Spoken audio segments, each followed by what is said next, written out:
कोल्हापूर सार्वजनिक गणेशोत्सव महासमिती आणि SP साहेबांची या ठिकाणी मिटिंग झाली। गेले 4 दिवस जो संभ्रम होता आगमनाविषयी, त्या संदर्भात या ठिकाणी आम्ही बैठक घेतली आणि बैठकीमध्ये SP साहेबांनी क्लिअर केलं की आधी 8 दिवस जे आगमन होते त्या आगमनाला आमचा विरोध नाही आहे।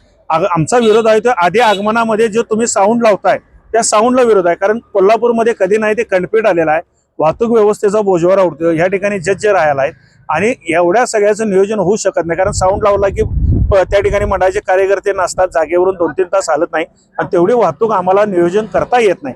त्यामुळे पोलीस प्रशासनाने गणेश चतुर्थी दिवशी आणि गणेश विसर्जन दिवशी साऊंडची परवानगी दिलेली आहे आणि आगमन तुम्ही आधी जी मंडळ करणार आहेत त्यांना पारंपरिक वाद्य लावा म्हणून त्यांनी सांगितलेलं आहे। पारंपरिक वाद्यात आधी आगमन करायला कुठलीही हरकत नाही म्हणून सांगितलेलं आहे। मग कोल्हापूरकर म्हणून आणि समितीचा उद्देश हे एकत्रित करून आम्ही या निर्णयाचं स्वागत केलेलं आहे आणि कुठेतरी आपणही पोलीस प्रशासनाला साथ दिली पाहिजे म्हणून आम्ही मंडळ या ठिकाणी सगळ्या कोल्हापुरातल्या तालीम संस्था तरुण मंडळांना आवाहन करतो की आधी जे आपण गणपतीचं आगमन करणार आहे हे धार्मिक परंपरेनं आपण पारंपरिक पद्धतीनं करूया आणि जी गणेश चतुर्थी दिवशी येणार आहेत ज्यांनी साऊंड ठरवलेले आहेत त्यांनी नियमाचं उल्लंघन न करता 2 बेस 2 टॉप लावून तुम्ही आगमन करा।